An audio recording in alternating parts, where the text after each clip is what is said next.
Insurance fraud in the UK has hit epidemic levels. It's costing us around £2 billion every year.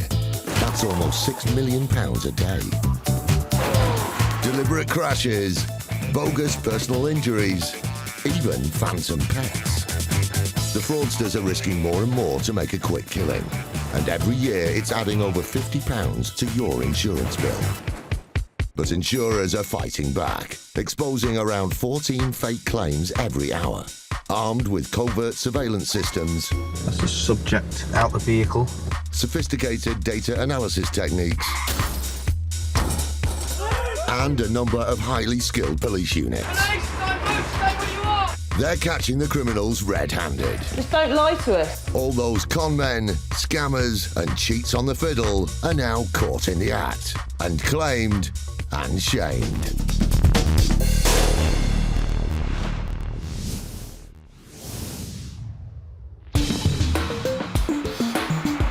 Coming up, a bus company unleashes their secret weapon to slam the brakes on one false claim. You can expect there to be anything between 12 and 16 cameras, so remember to smile, you're on camera. A holidaymaker's claim fails to take off. Customers clearly seeing his travel insurance policy as an easy target to make money by deception. And the IFED team hunt a suspected car insurance fraudster. We've got a warrant from the court to enter and search the address for fraud.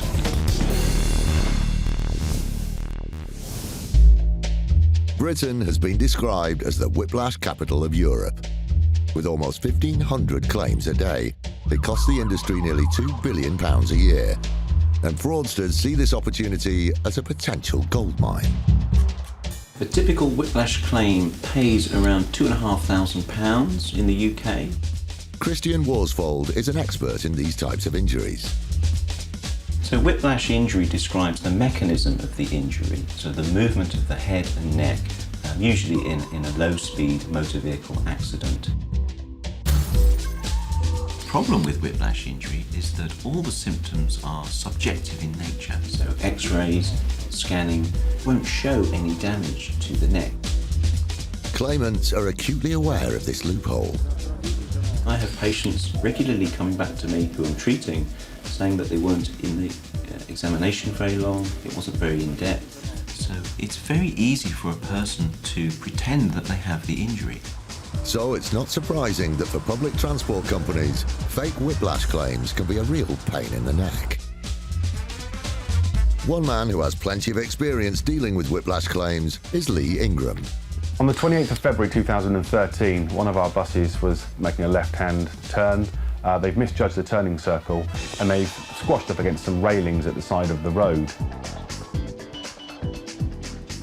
It must have caused more damage to the railings than the bus. Keep your eye on the bottom right of the picture. We were rather surprised sometime later to receive a claim from one of the passengers on the bus, bearing in mind that this was a rather innocuous sort of squeezing accident rather than a full-on impact. As always, the ever-present whiplash claim was put forward. We do see these sorts of claims presented quite often. People will claim they've received a whiplash injury from the most innocuous of incidents. And this claimant didn't stop there. We were a bit surprised later on, a further claim was submitted with the medical report for physio fees of £500 and a rather surprising care and assistance claim of over £2,000. These claims consist of 3 hours for general housework, 2 hours help with ironing, 6 hours help with laundry. It's added up to 29 hours a week. Care claims do tend to generally be inflated slightly, but 6 hours for laundry excluded ironing seems a little bit excessive. I think my nan could have done it quicker with a hand crank washing machine and a mangle. Luckily for Lee, he has a powerful weapon in the fight against such bogus claims. When you take into consideration the single-deck and double-decker buses that we're regularly running in service, you can expect there to be anything between 12 and 16 cameras covering the inside and the outside of the bus. So yeah, it's pretty good coverage. When she's gone to see her medical expert, she's actually told him that she's been thrown violently forwards and backwards. So when we watch the CCTV, this is what we're expecting to see. As the bus knocks into the railings, the claimant is sitting in the bottom right-hand corner of the picture. She doesn't move a muscle, she sits stock still throughout the whole thing. As you can see, she doesn't even move. I'm not a medical expert, but I'm pretty sure you cannot get a whiplash injury from sitting still. First group's response after reviewing the footage was to reject the claim in its entirety on the grounds that there was no movement or inconvenience to anyone on this bus really, other than some general swaying. Certainly nothing to suggest that there would be a whiplash injury or any sort of injury to any of the passengers. You would have thought that this would be the end of this particular claim once we'd sent the CCTV footage off to the solicitors, but they weren't prepared to give up without a fight, and they did want their day in court, so this case went to trial. Trial cases are inherently risky. A moderate-sized claim like this could attract costs of up to around £20,000. Travel companies like First Group self-insure, and so court fees like this are not taken lightly. We were extremely shocked to get a bill of costs in on this particular claim of £40,000. So that was a little bit of a worry, but we thought we've got good evidence, so there was no way we weren't going to run this one to trial, and we did. So she was off to court, possibly by bus. At the trial, the judges actually heard evidence from, amongst others, the claimant's mother, the claimant and her sister. The claimant's sister has said that she cannot lift her arms above her head. Her mother has said that she spends a lot of time in bed because her medication has made her drowsy. The judge just didn't believe that those levels of assistance were required, so he found issue with that. The biggest issue is probably the CCTV. We showed the footage back and the judge sees her just sitting there with no movement at all. What else is he going to say? Yeah, we're pleased with the result, and in the end the judge dismissed the entire claim.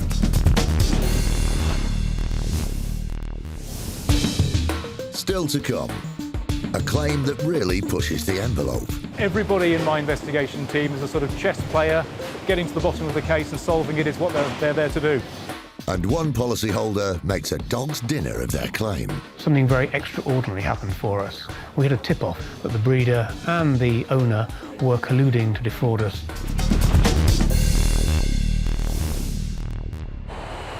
Holidays are normally a time to relax, but for a select few, these dreams can turn into a nightmare. A foreign country is the last place you want to suffer an injury or lose your personal belongings. Your holiday can't get off to a flying start if you've been separated from your suitcase. Unfortunately, this seemed to be the case for one traveller to the African country Cameroon. We received a baggage claim for €7,000 for a bag that was lost by the airline. That's around £5,570. The claimant in this story was particularly unlucky, as the items lost included some expensive designer clothing. A lot of our customers claim for designer clothes such as Armani, Prada, Louis Vuitton. They don't seem to have clothing from George, Asda, F&F at Tesco's or any of the high street brands. There's nothing wrong with taking pride in your appearance and splashing out on the odd luxury, but I hope this customer kept his receipts, because these labels are pricey. We became suspicious about the claim due to the level of designer clothing that was being claimed and the lack of proof of purchase for the items. But surely people wouldn't deliberately exaggerate the cost of belongings that have gone walkabout. It's extremely convenient, and they never have any receipts or proof of ownership for the designer gear. The insurance company could smell a rat. Simon and his team took on the case.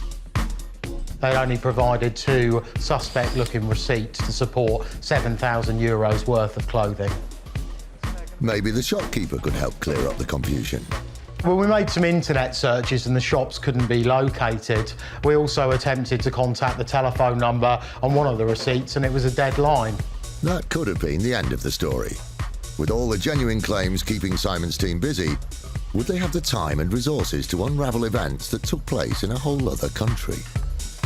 Fraudsters may assume that as the incident occurs overseas that we cannot investigate their claim, when in fact it is just as easy to investigate an overseas claim as it is in the UK. To Sega, the concept of an international operation is not a foreign one. They're highly skilled sleuths around the globe, regularly help Simon's team spy out the truth. We proceeded to appoint one of our overseas network of investigators in Cameroon to do some on-the-ground inquiries. The on-the-ground investigator was unable to locate both of the shops in the areas shown on the receipts. Also went as far as checking the local phone directory, and neither shops could be located. They also checked with locals as well, and none of the local people in the area had ever heard of the shops. At that point, we're thinking this is a fraudulent claim. Shops do not exist. But this international mystery became even murkier when the team looked into the customer's previous payouts. But whilst looking at the baggage claim, our Special Investigations Unit also noted that the customer had made a medical claim, which looked suspicious. The costs were particularly high and disproportionate to the treatment he would have received. Yes, $1,200 does seem a lot for the treatment of everyday symptoms such as fever, stomach pains, colic and a headache. Our on-the-ground investigator spoke with the medical director at the clinic, which was a genuine clinic, and he found that the documentation we've been provided with for the medical claim didn't in fact originate from the clinic, and it was false. They had him by the globes. It was clear he had grossly exaggerated his claim and was playing a brazen game of catch me if you can. Well, the customer's clearly seeing his travel insurance policy as an easy target to make money by deception. But he was about to have his wings clipped. We firmly rejected the claim and wrote to the customer invoking the fraud condition. For the medical claim, which we had in fact paid, he was ordered to pay the money back, and he agreed to repay us back in instalments. But the repercussions didn't end there. Any future applications for insurance would be grounded. After we formally rejected the claim, we also issued an industry-wide fraud alert to warn other insurers of the subject. This meant he will be blacklisted. Another claimant had been sent packing. A message to anyone who thinks that travel insurance is their ticket to a new wardrobe.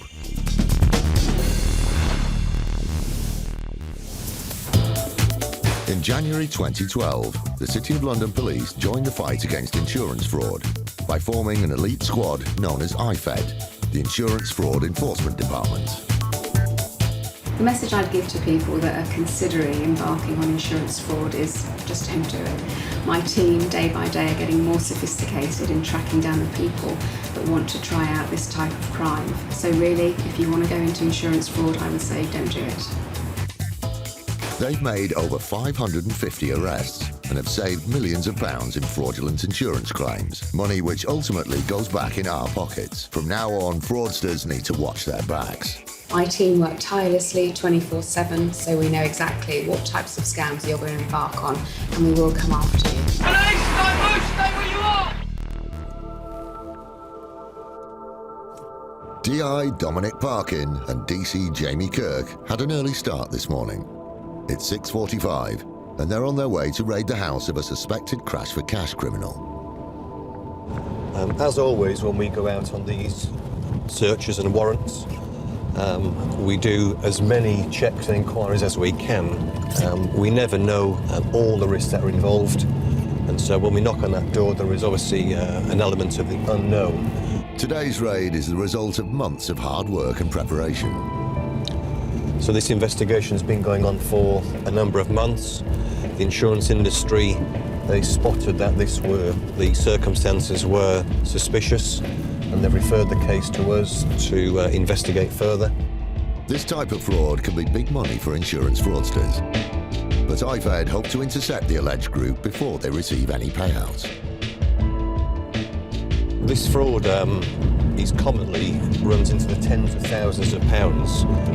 No money's being paid out as yet by the insurance company, but the attempt to obtain the money is into the tens of thousands of pounds. Today, Dom and the team are treading carefully. The element of surprise is an essential tool in the fight against insurance fraud. They got up at the crack of dawn for this wake-up call and hope their suspect is in. You just go back there and just watch that upstairs window.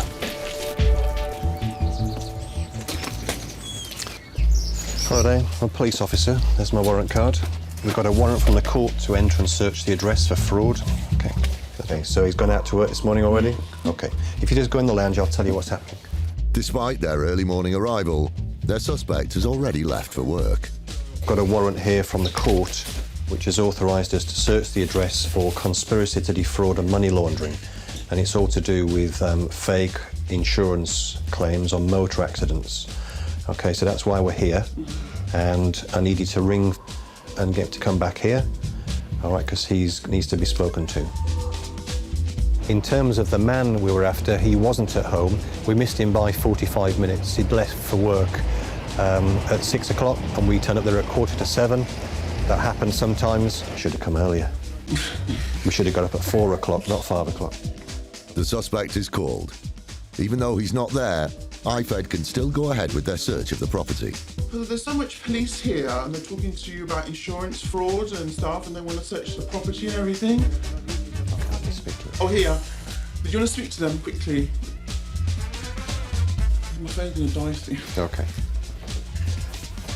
Hi, my name's Dominic Parkin. I'm a police officer from the City of London Police. We're here at your address with a search warrant issued by the Magistrates Court to search the address for items in connection with insurance fraud. So what time will be back?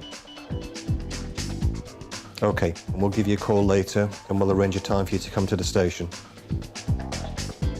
Okay, all right. Cheers now, bye. Yeah. The suspect will be questioned later. But for now, Dom and his team must painstakingly search the house for any evidence relating to the alleged fraud. This means waking up everyone in the property. So we've got to search the house, and I'll let you explain to the kids and wake them in a way that... Oh, really? God. Do you have to go in all the rooms? Potentially, but you know, for us to search the house, it could take some time. So it's not like we're going to have a quick, Oh, I see. you know, quick look around and we'll be gone before they wake up. To save time, IFED always asks for help in locating any potential evidence. If you could let us know where he does keep his stuff, it might be quicker. Well, I've got a briefcase. The woman is being cooperative and has said all paperwork is kept in a briefcase. The team start here, but will also need to check the other rooms.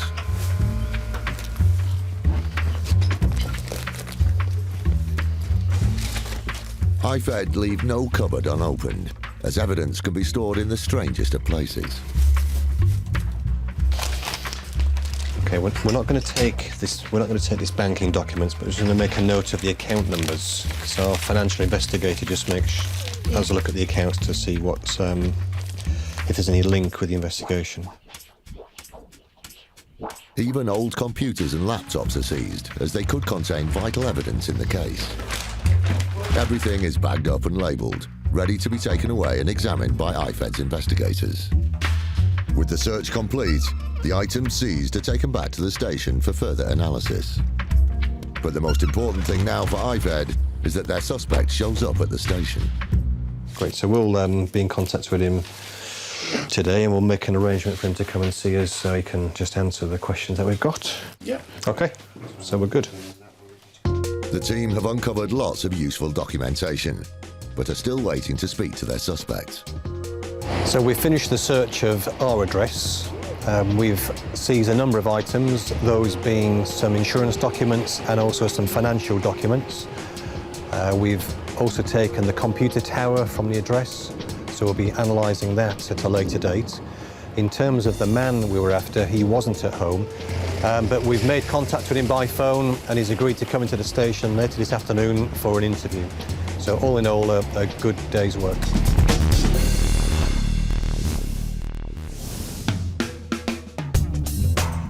As the saying goes, one man's trash is another man's treasure. Thanks to a boom in online auction sites, you can easily buy anything from antiques to flat-screen TVs without leaving the house. But it can be nerve-wracking to hand over your hard-earned cash, trusting that a faceless seller will honour your bid and send you your item. Luckily, online sites and distributors like Royal Mail have insurance and refund policies to put bidders and sellers' minds at ease. Even if you don't pay for recorded delivery, Royal Mail will still refund you up to £20 for a lost package. But there are those who abuse this goodwill, just like our next claimant, who was such a prevalent fraudster that she ended up in court. In this case, we'd had a customer who'd made several claims for items that she'd posted. These were all sorts of items, all sorts of small consumer durables, jewellery and things like that, mainly the kind of things that you can buy from auction sites. One parcel going missing is annoying, but several losing their way is a real headache. We were already suspicious about this particular customer because of the number of claims that she'd been making. It was starting to add up to more than just bad luck. We'd eventually concluded that she'd had so many items that she'd sent go missing, we thought this was questionable, and we were instructed to pay one final large claim by the Postal Review Panel, and at that point we thought we'd hear no more from this customer. For Royal Mail, the sorting of parcels and packages never stops. Surely it will be easy for a fraudster to get lost in such a big system. Well, not long after we'd ceased to hear from this customer, we realised that we were seeing a lot of claims coming through from other organisations and from other customers, all of whom had posted items to her and all of which were claimed not to have been received. The claimant had switched from selling items to buying them. This time she was sending complaints to various sellers that her purchases had not turned up. But Tony suspected she had received the packages and lied to get a refund. At that point, we decided we would undertake an investigation. And this is a very particular type of investigation. It involves looking at somebody's personal mail, so it requires a very high level of authorisation. They needed to bring on board one of their trusted colleagues, someone with local knowledge, close to the target, and well positioned to do the legwork. We asked the delivery office manager to record details of all the parcels and packets that were delivered to this lady.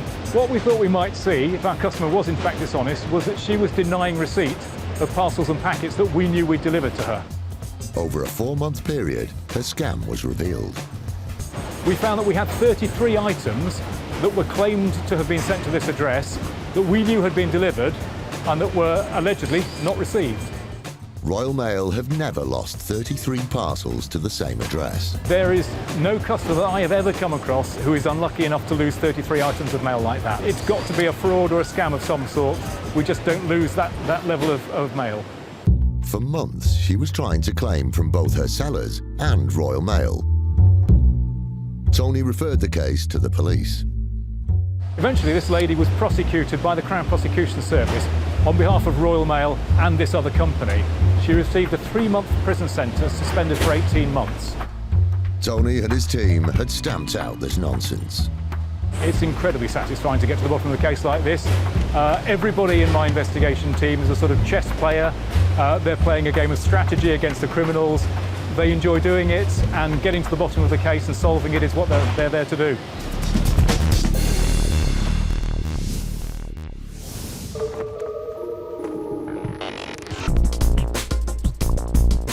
For Brits, man's best friend has always been his trusty pet dog.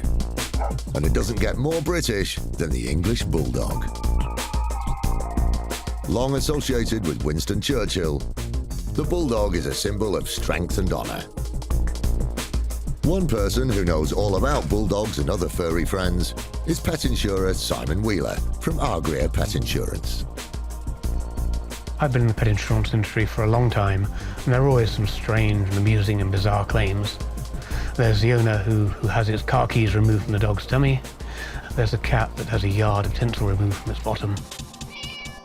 What a catastrophe. Simon recently came across one shaggy dog story that really gave him pause for thought. We received a claim for a missing bulldog puppy.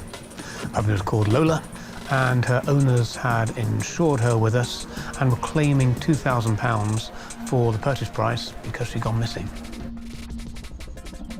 Although extremely pricey, they're not the most athletic breed. They'd rather sleep on your lap than play catch in the yard. In fact, their loyal nature means they tend to stay pretty close to home. With a young puppy, it was unlikely that it would have strayed far, so we suspected it had been stolen. It's not uncommon for expensive breeds to get snatched. So on the surface, this case looks straightforward. However, there was a twist in this tale. Something very extraordinary happened for us. We had a tip-off, an anonymous tip-off, that the breeder and the owner were colluding to defraud us of the £2,000 purchase price. But further still, Simon's informant believed the claimant was crying wolf. The person who was suggesting that there was fraud occurring went on to say that the policyholder had no interest in dogs, didn't like dogs, wouldn't tolerate a dog in the house. Simon Wheeler, ace insurer, pet detective, delved into the case. Because of the tip-off, you never know whether there's some animosity, whether there's something else in the background and somebody is stirring up trouble, or whether actually there is some fraud occurring. We had to investigate it. So we approached the breeder and we approached the policyholder and just started the normal set of investigations. Once Simon took on the case, the leads started raining like cats and dogs. When we're investigating a claim of this type, we'll look at some of the supporting documentation, so the claim form that's submitted and the receipt that the new owner has been given for the puppy. In this instance, although the policyholder and the breeder live 200 miles apart, the handwriting for both was very, very similar. We also check that whether the breeder and the new owner knew each other, both adamant that they'd never met before the purchase of the dog. Today's insurers regularly sniff around social media networks as a tool to catch people bragging about their furry friends or lack thereof. When we investigated on Facebook was that they were father and daughter. So the breeder was the daughter, her and her partner had sold the puppy to the father, and very evidently they were part of the same family. Simon got on the dog and bone to the policyholder and the breeder, whose days were about to get rough. When we questioned the policyholder and the breeder, there are some inconsistencies between their stories. Certainly the policyholder was very, very edgy, very evasive, and we felt they were withholding information. We questioned the breeder as well, and again, they weren't relaxed. They were edgy, and their stories just didn't tie up. The breeder had put their foot in it.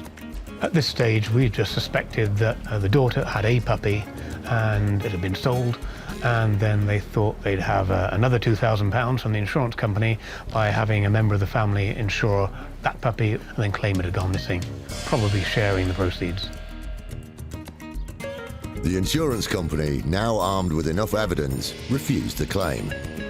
But that wasn't the end for this dodgy claimant, who turned out to be someone who should have known better.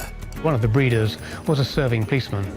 We referred the claim to IFED, who in turn referred it to the local police authority, and it became an internal police investigation. The claimer was in the doghouse. He had bitten off more than he could chew. The policeman was invited to a disciplinary hearing for gross misconduct. Before the hearing, the policeman resigned. They had finally collared him, and Simon had saved the day. Hey, but that's all in a day's work for a pet insurer.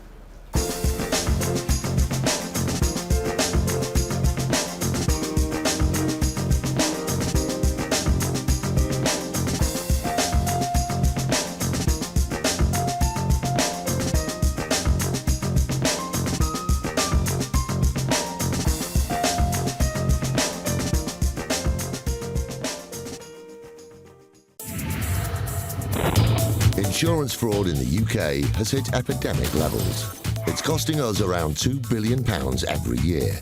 That's almost £6 million a day. Deliberate crashes, bogus personal injuries, even phantom pets. The fraudsters are risking more and more to make a quick killing. And every year it's adding over £50 to your insurance bill. But insurers are fighting back, exposing around 14 fake claims every hour. Armed with covert surveillance systems, That's the subject out the vehicle. sophisticated data analysis techniques, and a number of highly skilled police units. Police, don't move, stay where you are! They're catching the criminals red-handed. Just don't lie to us. All those con men, scammers, and cheats on the fiddle are now caught in the act and claimed and shamed.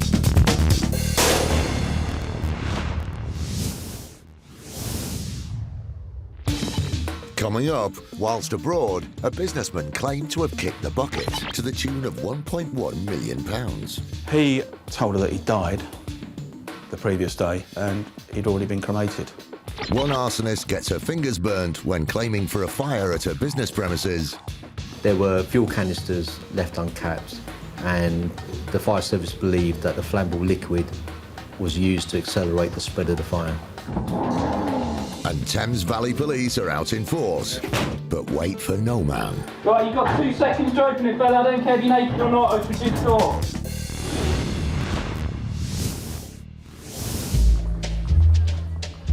For peace of mind, many have life insurance to help out family and loved ones when they're gone.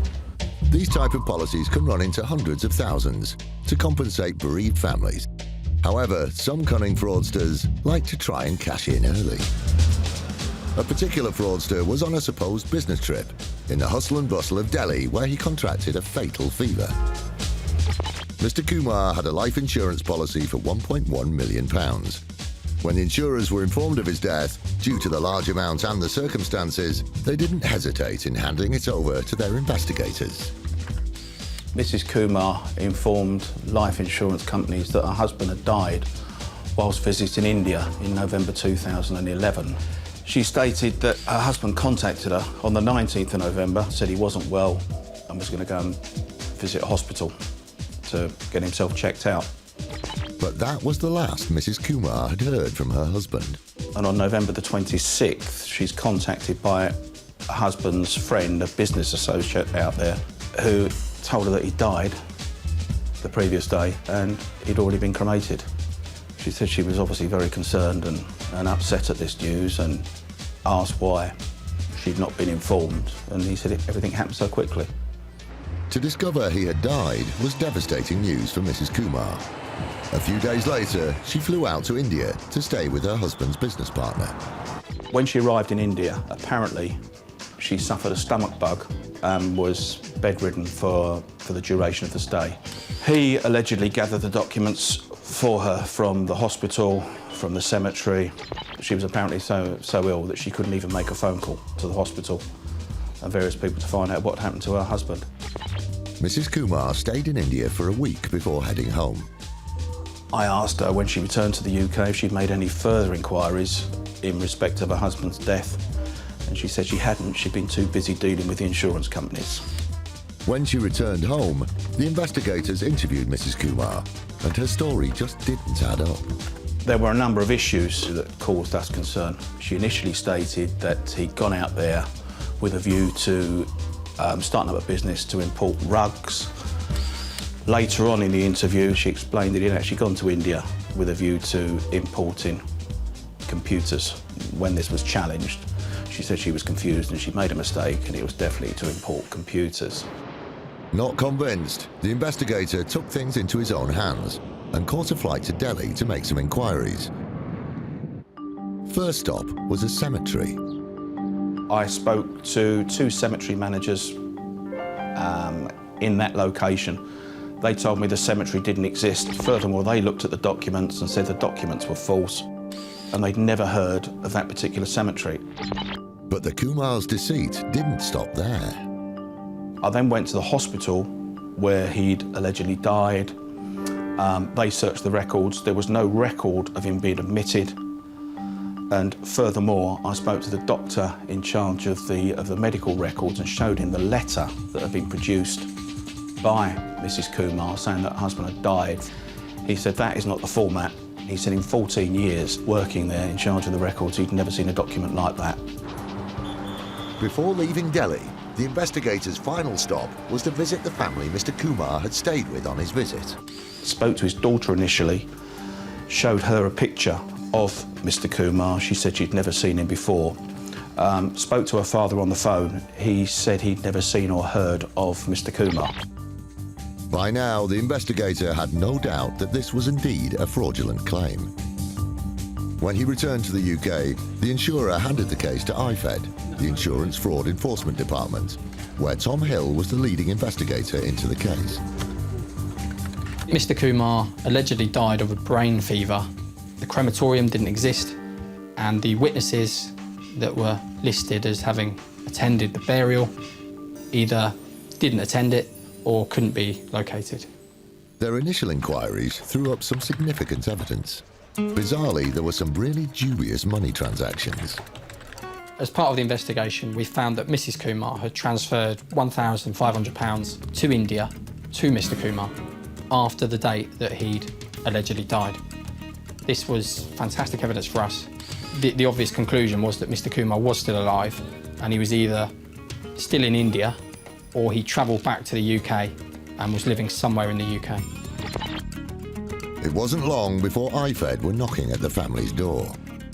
We found some damning evidence in the form of a letter written by Mr. Kumar to one of his children, in which he appeared to be pouring out his heart as to why the fraud was done and the reasons for it.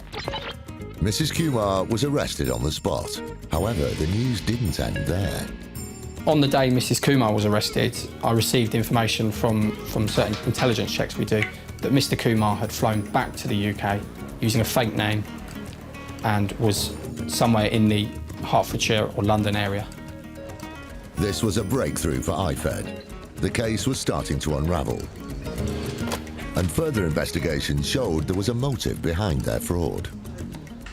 There's a history of failed business ventures and debt that unfortunately had overtaken the family.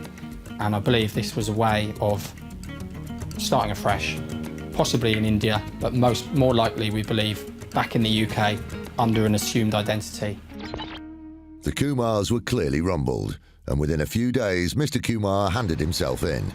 But unbelievably, they denied faking his death. They were both interviewed on a number of occasions in which they denied the offence, and they were subsequently charged with 6 counts of fraud. They were in serious financial difficulties, and this was a way out. In June 2014, the Kumars were sentenced at Southwark Crown Court.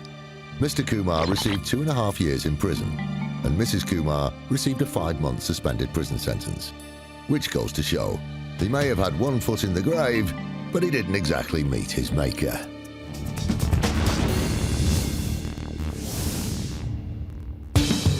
Still to come, one car owner tries it on with the local bus company. She's now alleging that she was in the car and she has sustained injuries to her lower back and is now suffering from headaches. And a businesswoman gets caught playing with fire. People's motives are complicated and they're tied in with their own personal and business lives, and we don't know what's going on.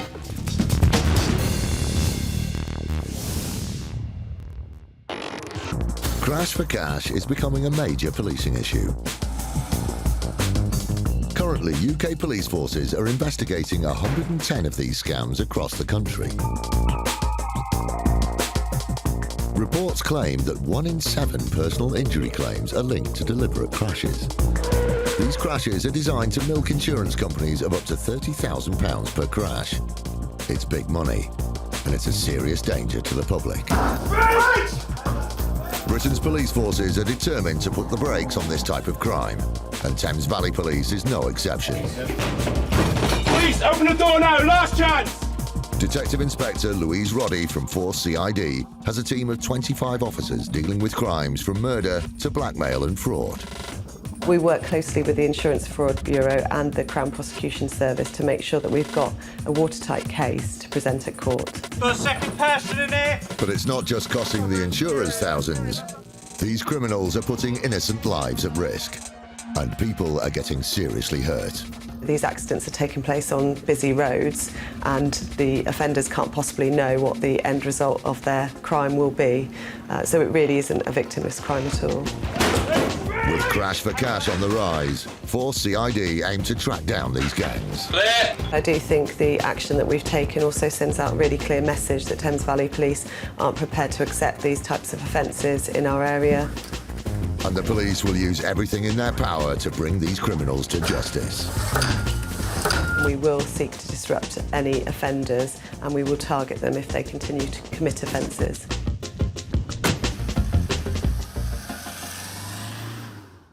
Today, the police are getting ready to raid the home of a suspected criminal who is thought to play a key role in another Crash for Cash gang. Our main suspect at the moment, if he's there, he needs to be arrested. Sergeant Matthew Foskett is leading the team. They've got warrants to search the premises and hopefully find their man. Gonna knock politely, see if he comes to the door. There's intelligence that this may be a multi-op premise. With a multi-occupancy property, it sounds like they might have their work cut out.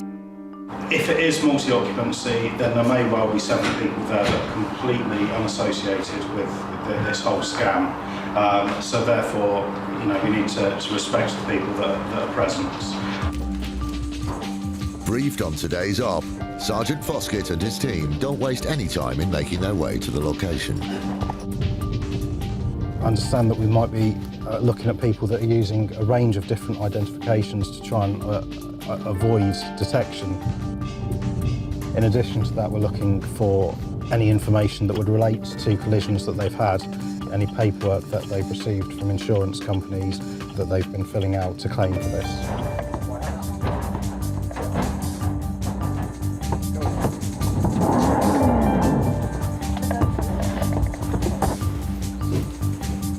The officers leave nothing to chance and cover all exits. They don't want to give the suspected criminal any opportunity to abscond. Got a light on upstairs. There are more than 5 flats in this one building. It's crucial that they move quickly and take hold of the premises. Hello, police! Hello, police! Can you come to your doors? Every door, please! Police, come to the door! Top floor's clear! On raids like these, the police use all means necessary. The officers don't muck about. A second kick, and they're in. Police! Come to the door! Okay. Can we have the bar up here, please?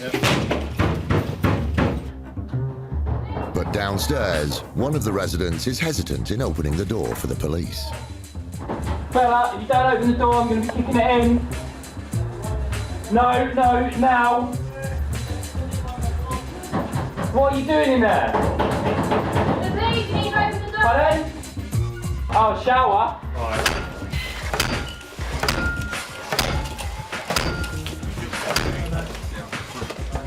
Right, you've got 2 seconds to open it, fella. I don't care if you're naked or not, open this door.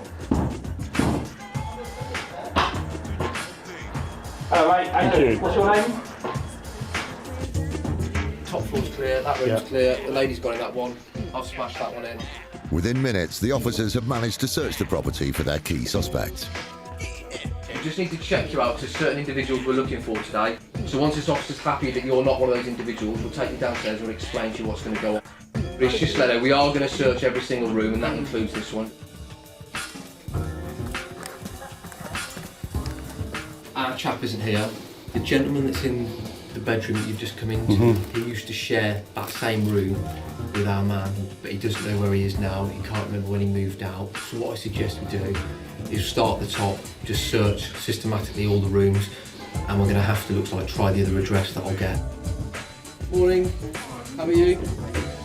While the residents are questioned for possible leads, the officers start a systematic search of the premises. There's 2 occupants in there. At the moment, we don't believe that they're anything to do with the situation, but they have been detained for the moment while we continue to do the search. Still to come, it turns out there was more to the man in the shower than meets the eye. You're under arrest on suspicion of conspiracy to defraud, suspicion of conspiracy to destroy and damage property, and suspicion of dangerous driving. And the officers race to a second address in their search for the suspected criminal. It's the police. Could you let us in, please?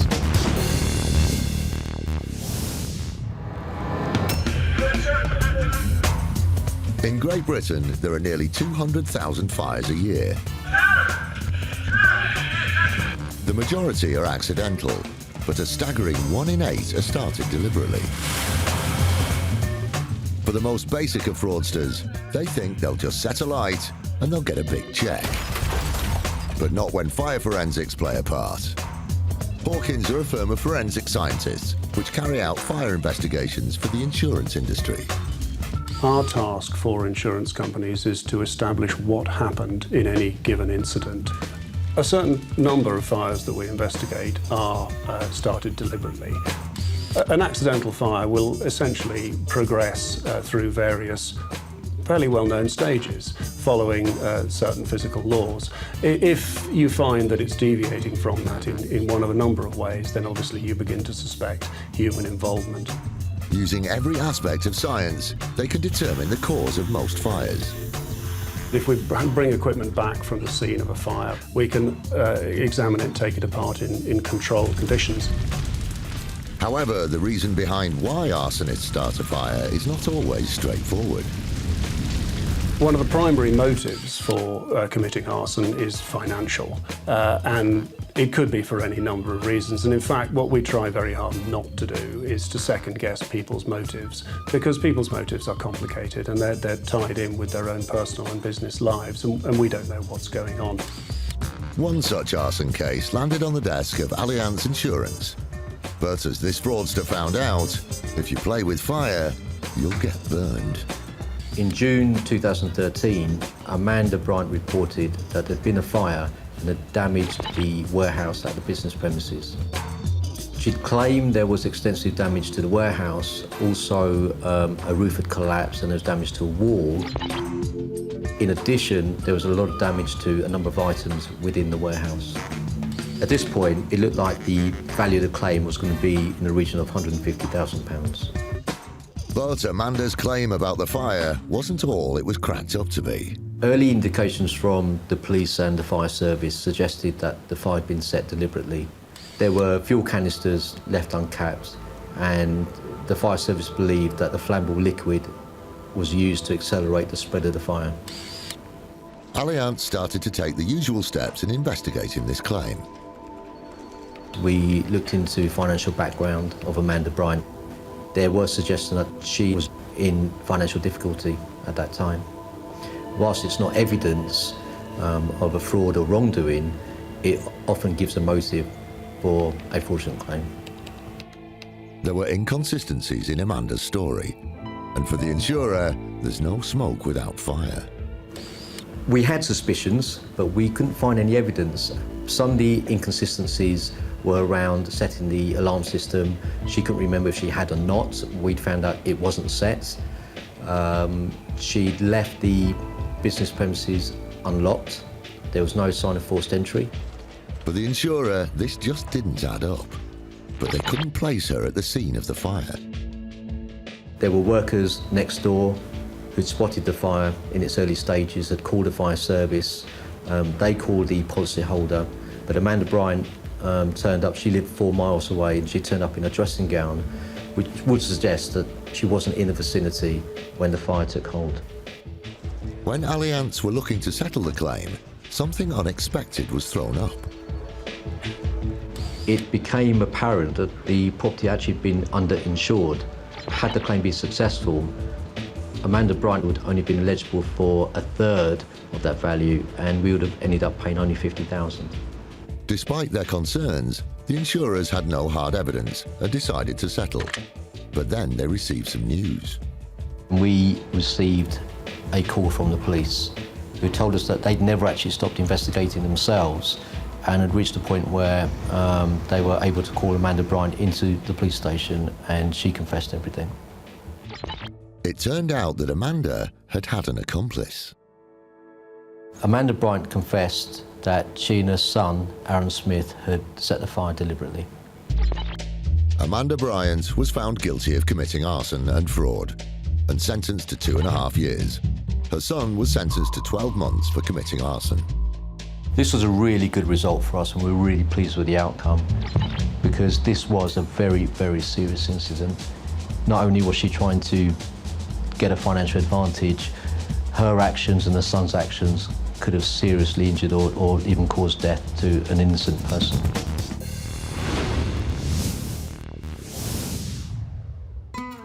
When making a claim, people come up with many stories, from the sublime to the ridiculous. But some people really do live in an imaginary world, as bus company First Group found out. On the 30th of November 2011, the bus is travelling through a residential area. It's quite a tight road. There's traffic on sort of both sides, and as the bus has passed a line of cars, he's accidentally scraped one of the vehicles as he's going past. There was another driver on the bus, and they both got out to inspect the damage. Which was far from being a serious accident. It was a very minor impact.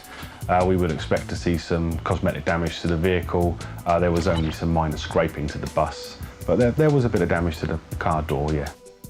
At that time, the partner of the car owner has come along to the scene of the accident as well, and they've exchanged details and discussed the case. The drivers then got back to the depot, made his report of the incident, and having obtained the owner's details, we phoned up to arrange for their car to be repaired. We will try and do this within 6 hours of an accident. During the phone call with the partner, the bus company set about confirming what had happened. He's confirmed that the bus has driven past and struck the parked and unattended vehicle. We've asked him to just clarify the circumstances again, and once more he's confirmed that that vehicle was unattended. Well, actually, I was outside having a cigarette and saw it happen. The car was parked, he was coming round and he clipped it, basically.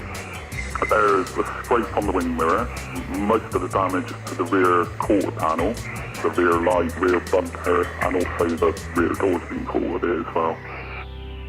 As far as the insurer was concerned, the case was closed. From the report that was made to us, we would just be expecting to see a claim for repairs to the vehicle, possibly some hire, but no chance really of an injury claim to arise from this circumstances, no. Done and dusted. The incident was filed away, until a claim dropped out of the blue. 1.5 years later, we're rather surprised to receive a claim from the owner of the vehicle, and she's now alleging that she was in the car and she has sustained injuries to her lower back and is now suffering from headaches. The claimer was obviously getting into the swing of things with her crack at attempted fraud. The bus company thought she's just got to be kidding. We just weren't satisfied with some of the details of this claim. Firstly, there's a lengthy delay in actually reporting the claim. This is a tactic that's used by a lot of people, hoping that maybe some of the evidence is no longer as clear as it was. People's memories tend to fade after a period of time. The claimer made quite a few gaffes on the way. The second issue would be that the lady had reported the accident time as 10:30 to 10:45. The partner of the car owner has actually reported it at 8:45, which ties in with what the bus driver has said as well. So we've got a 2-hour difference in the times of the accident. Not only did the claimer get in a muddle about the time of the accident, it turned out she also forgot the whereabouts of her boyfriend at the time. She's actually said in her statement that she was waiting for her children at the time in the car. Later on, she makes another statement saying that she's waiting for her partner. Wait a minute, what did he say to the bus company earlier? Well, actually, I was outside having a cigarette and saw it happen. That's what I thought. She then says that she's had to phone him to get him to the scene. Well, he's already there, which is evidenced by the CCTV. We've reviewed the CCTV and no one gets out of that car for some time, and I've sat there and actually looked through it, and you're just waiting for it to get out of the vehicle and it doesn't happen. This is the car that's just been hit. When the bus driver has a look to assess the damage, no one seems to be getting out of the car. Wait for it. Wait for it.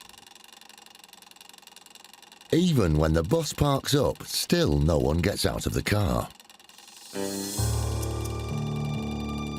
The claimer was clearly lying. First Group had no option but to deny the claim. My message to people lying about their claims is to remember that we go to great lengths to train our staff in fraud detection techniques. We are very well trained in cross-examination of evidence, and most importantly of all, we have CCTV, so remember to smile, you're on camera.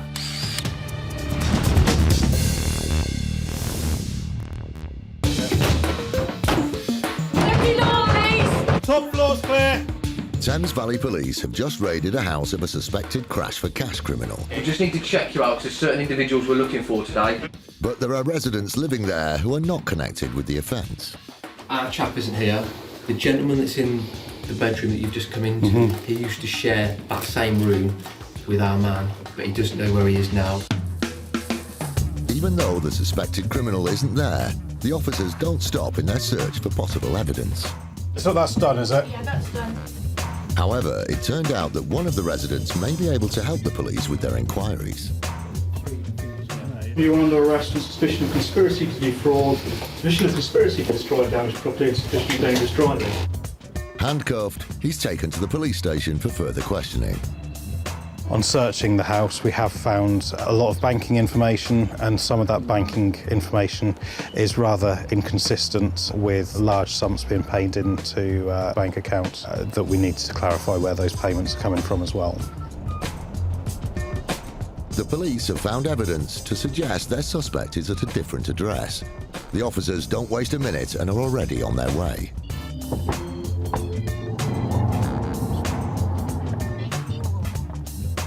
But they don't have a warrant for the premises, so they won't be able to enter with force. Oh, hi, it's the police. Could you let us in, please? The police need to establish which flat may house the suspected criminal. Finally, someone answers the door to the officers. All right, mate, we'll just come and have a chat. Nothing to worry about. We're police officers. They need to go in to confirm their suspected criminal isn't inside.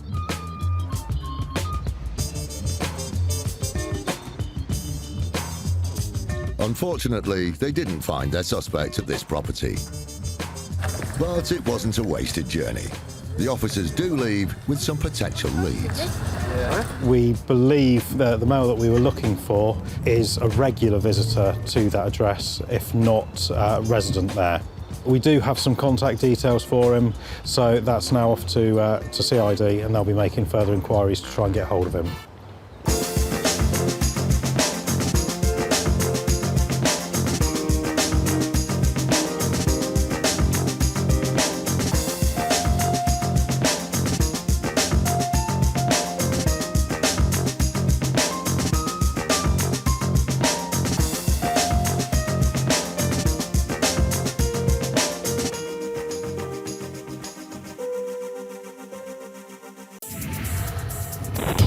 Insurance fraud in the UK has hit epidemic levels. It's costing us around £2 billion every year. That's almost £6 million a day. Deliberate crashes, bogus personal injuries, even phantom pets. The fraudsters are risking more and more to make a quick killing. And every year it's adding over £50 to your insurance bill. But insurers are fighting back, exposing around 14 fake claims every hour. Armed with covert surveillance systems, subject out the vehicle, sophisticated data analysis techniques, and a number of highly skilled police units. Police, don't move, stay where you are! They're catching the criminals red-handed. Just don't lie to us. All those con men, scammers, and cheats on the fiddle are now caught in the act and claimed and shamed.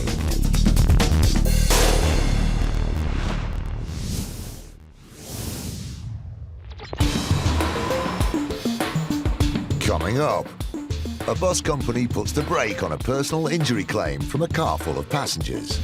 They were also claiming that they had psychological trauma that was going to last over a year. A boat enthusiast gets into deep water with his claim. The wardens of Lake Windermere had to actually rescue him on several occasions. And the IFED team discover a large stash of cash. It's interesting to find that amount of cash. It's not something you usually come across in a normal house search.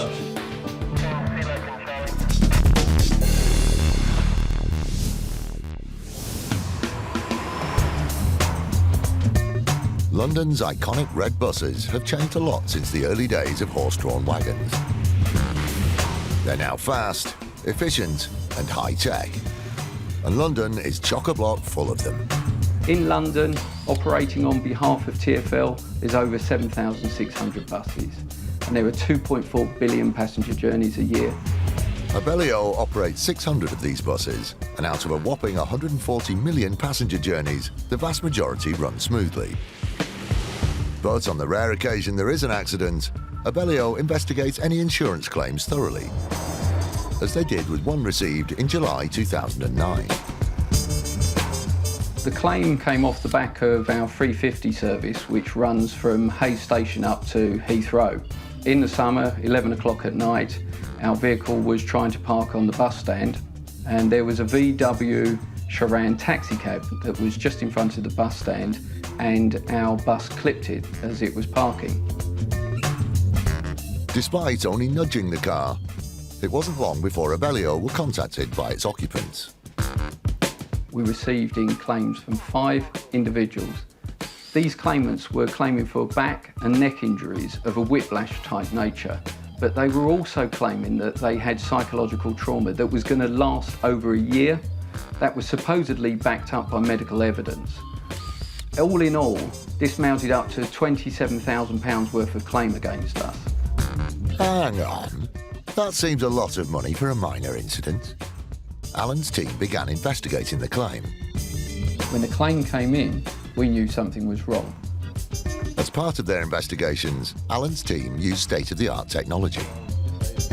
We've got kit on our buses that enables us to tell the G-forces of any incident. The G-force was measured as extremely low, meaning there must have been very little contact between the bus and the taxi. The slow impact nature of this incident, there wasn't going to be psychological trauma, there wasn't going to be back and neck injuries. Fortunately, on Abellio's buses, there are up to 16 CCTV cameras covering both the inside and outside of each bus. Alan and his team scrutinised the footage from the date in question, only to discover something very surprising. When we looked at the CCTV, we could see that only the driver was in the cab. In fact, we see the driver get out of the cab, lock it, and go and walk to our driver. And that looks like a suspiciously empty car to me. Clearly, the claimants weren't present at the time of the incident. It became apparent to Alan that the insurance claim was simply a pack of lies. As a result of this, we immediately contacted the police as part of Operation Catcher. Operation Catcher is a department within the Metropolitan Police that hunt down organised insurance fraudsters. If we weren't on top of this and we simply accepted it, first of all, it would snowball and get thoroughly out of hand. And if we were paying off claims like this, not only would fares go up, bus companies would go out of business, and in the end you wouldn't have a public transport system. So there is only one choice for the bus operators, and that's to take a very robust approach and work hand in glove with the police. Alan and his team now had enough evidence for the claimants to be brought to book. The individuals were taken to court and found guilty of fraud. 3 individuals received 9 months suspended sentence and 200 hours community service, as well as having to pay costs. The driver, who was at least there at the time, received a 12-month suspended sentence and 300 hours community service, as well as paying costs. The dodgy claimants were banged to rights, and justice was served. But for Alan, it was a bittersweet victory. While they were found guilty of fraud, which was satisfactory, I would hope that they would actually receive more robust sentences, because they're premeditated. This isn't a spur-of-the-moment thing. It takes time to think about putting in such a claim. And they were trying to extort nearly £30,000 from the company. But it's not just the shifty claimants that Alan has a problem with. It's those who represent them as well. I think what would help it is if third-party solicitors actually looked at the credibility of claims that come to them. If you looked at this incident and the circumstances of a slow-speed collision, to claim psychological trauma that would last for more than a year, to claim whiplash, back and neck injuries, just really wasn't credible. This case was closed, but to Alan's frustration, other chancers continued to try it on with his bus company. I don't think in any way bus companies are a soft target. Maybe some individuals out there still think that's the case. Given the technology we have, given the amount of effort we go to, and given the approach we take, which is very robust, and our working relationship with the police, anyone who still thinks that is very much mistaken.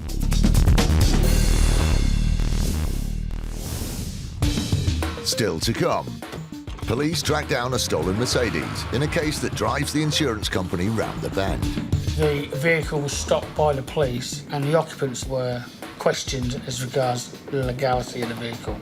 and Royal Mail encounter first-class scammers. The total value of claims made was £25,000 and we paid out over £15,000. In January 2012, the City of London Police joined the fight against insurance fraud by forming an elite squad known as IFED, the Insurance Fraud Enforcement Department.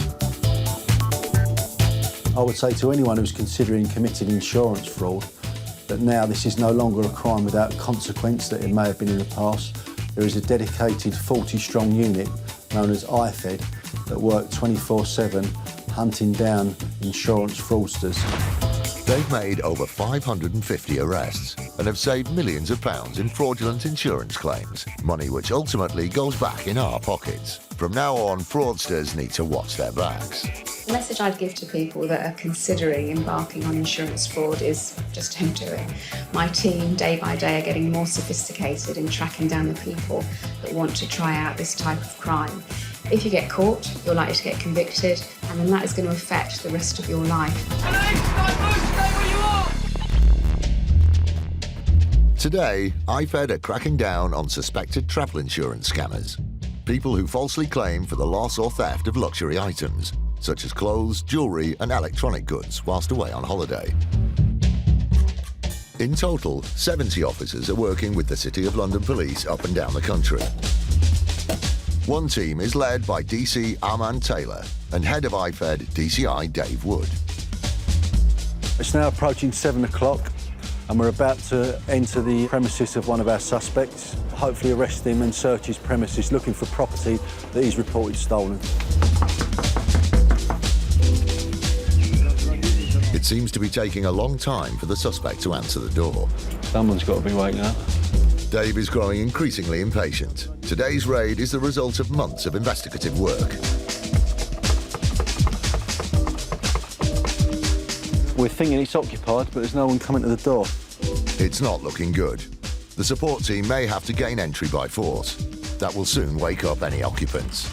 But in the nick of time, the police spot signs of life through the letterbox. Police, can you come to the door, please? Morning. From the City of London Police Insurance Fraud Team. I'm here today to speak to you regarding a claim that you've made. Once inside, it doesn't take long to identify their rather shell-shocked target. You're under arrest on suspicion of fraud by false representation relating to the claim that's been made. I've got to caution you that you don't have to say anything, but it may harm your defence. If you don't mention when questioned something too late to rely in court, anything you do so may be given in evidence. Placing the suspect under immediate arrest is a crucial step in police raid protocol. You haven't been arrested before, have you? It appears the suspect has been caught off guard and is visibly shaken. So you're upset about it, but unfortunately this is the way it's going to be dealt with today. Alright. Okay. Right, what you can do... Dave Wood informs the suspect of what's going to happen. We'll be searching top to bottom for those items you've said were stolen. If you can show us where those items are, it makes it a lot easier. And it also shows you're cooperating with us. Did you want to help us out with the location of the items? Well, I've got a list. I've got a list in here. The list is a breakdown of the luxury goods that the suspect claimed had been lost or stolen while on holiday. The suspect cooperates, and IFED commence their search. There's similar make and model that have been reported stolen as well, so we'll seize them. Items can often be stashed in the most unlikely places, but when IFED are in charge, there's nowhere to hide. We were knocking on the door for quite a while before he opened up, which makes me think, in my suspicious mind, that he may have been stashing stuff around the place, so we can't find it when we come in. So whilst you might think, why am I looking in the bathroom cabinet, that's the reason why. Coming up, IFED find a number of items of interest, That's going to be the camera. including a large stash of cash. So we'll seize that. Under the proceeds of crime, we can seize it, and then we'll do some further inquiries back at the station.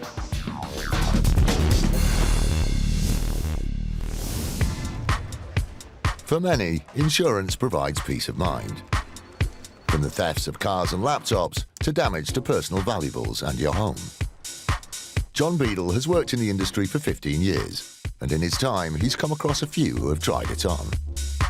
Sometimes I wonder if if people think insurance companies are completely stupid. Some of us have been there, sitting in a restaurant or a cafe. You turn round and your bag's gone. Unfortunately for one of John's customers, an impromptu visit to a restaurant ended in disaster. This gentleman had been shopping when he decided that he would pop into a branch of a well-known restaurant chain for his piri-piri chicken for lunch, and he left his laptop by the side of the table. The claimer was clearly gutted by his stupidity. Losing a laptop, of course, can be very upsetting in the sense that you've got a lot, potentially, of precious information on there, so he was clearly upset. On receipt of the claim, the insurer set about making their usual inquiries, which sparked their suspicions. It transpired that he hadn't reported this to the restaurant itself, and indeed hadn't reported it to the police either. They investigated further, and it transpired all wasn't what it seemed. When we looked at the CCTV footage at the restaurant, he'd never actually even been in the premises that day, let alone with or without his laptop. The insurer confronted the claimant with their findings, and the claimant admitted that he had in fact made a bogus claim. We reported him to IFED, and he's ended up with a criminal record, and he will also be entered on the insurance fraud register, which will cause him difficulties in obtaining insurance cover in the future. But this is just one of the many claimers over the years that have tried to pull the wool over John's eyes. From exaggerated home contents insurance claims to organised insurance scams. One particular chancer thought his claim would be a drop in the ocean. We do write a lot of insurance business. We're one of the biggest marine insurers in the UK, of course, and that ranges from oil tankers to pleasure craft. One of our customers' boats that he uses on Lake Windermere was put into storage in the winter and stayed in storage for some 5 months until it was taken out in April when he reported to us that the engine had been damaged during storage. The claim was for water damage to an inboard motor and soft furnishings on a boat. John could understand his customer's misfortune. This was a very unlucky policyholder who'd suffered this damage, and of course it would have cost us several £1,000s to repair the engine for him. John and his team decided to drop anchor and process the claim as quickly as possible. But it soon became clear that this claim was not above board. On making inquiries, we found that before the vessel was put into storage for the winter, the wardens of Lake Windermere had had to actually rescue him on several occasions. On 4 occasions, they'd had to tow our policyholder's boat in because the engine had broken down. In fact, the last occasion was about 2 weeks before he took the policy out with us. Now, on closer examine, the engine was found not to be damaged so much as suffering from wear and tear because of its age. But this sailor really went overboard with his claim.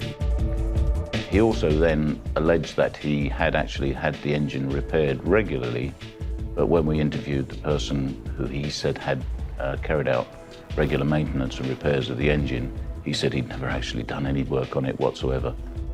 For John, this claimer was simply an opportunist. I think he knew that the engine was shot to pieces and was no good, and so thought he would take a policy out with us and wait a decent period and then make a claim, and that we wouldn't investigate it.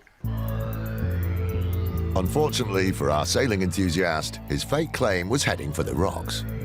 The outcome of this case is that we clearly didn't and aren't going to pay this claim, and we voided the policy, so this gentleman is no longer insured with us. His claim had sunk without a trace. John and his team weren't going to be taken for a ride. Absolutely a blatant lie, and a gentleman had thought that we would just pay up, I guess, without investigating this. People need to realise that insurance companies aren't a soft touch.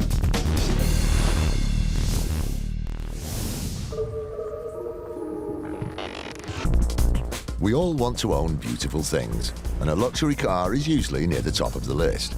So when our next claimant had her car stolen, she was understandably upset.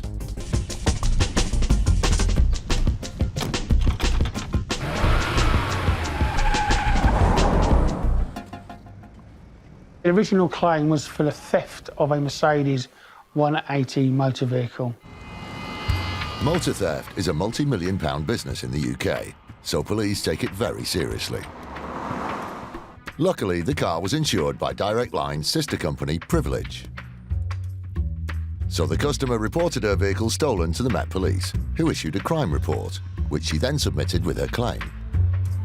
The claim was then processed and it was subsequently paid. So the road ahead was finally looking clearer for our customer. Her beloved car had been snatched, but the compensation meant she could park her distress, for now. In March of the following year, 2013, the vehicle was stopped by the police and the occupants of that vehicle were questioned as regards the legality of the vehicle. The culprits had been caught red-handed, cruising around in our claimant's beloved Mercedes. But the case was about to change gear. As a result of the vehicle being stopped by the police, Privilege reviewed the existing claim and identified that at the time that the claimant made their claim, it was not in fact a stolen vehicle. During questioning, police were surprised to find that the driver not only possessed a set of keys for the vehicle, but was also carrying authentic documentation, proving that they owned the car and that our claimant no longer did. But if they weren't dealing with a stolen car, what were they dealing with? Someone who didn't want to pay their congestion charge penalties. In this case, the claimant, who lives in London, had accrued a number of unpaid congestion charges. Each time she ignored a congestion charge, she was fined £130, and the amount owed racked up to around £4,000. The vehicle was subsequently repossessed legally through the courts in lieu of monies owed in respect to the congestion charges. Not content with that, the claimant reported her vehicle stolen the day it was repossessed. Worse still, the real victims in this were the new owners of the car. Unfortunately, the vehicle was then sold through an auction process in an effort to recoup monies. The proud owners of the Mercedes 180 had just bought their new car at auction. Unbeknownst to them, their car had been reported stolen by its previous owner, our charge-dodging claimant. Matters were then referred to the Insurance Fraud Enforcement Department, where the claimant was then arrested and interviewed in respect of offences of fraud. They admitted their guilt and received a formal police caution in respect of that finding. They have since been ordered to pay monies back to Privilege. It's hard to imagine what possessed our cavalier claimer to rack up so many fines. Perhaps her hobby is collecting penalties, or maybe she'd zoned out. This is not an unusual type of fraudulent activity. In the current economic climate, claimants will claim for virtually anything. This motorist clearly had a blind spot when it came to respecting the law of the roads. She deliberately deceived the police and the insurance company in a blatant attempt to benefit from a false insurance payout. I think this is an example where insurance fraud isn't victimless. Here we have innocent members of the public driving their vehicle which they believe is theirs, when in fact the police have stopped them. So psychologically, this would have been quite distressful for those members of the public.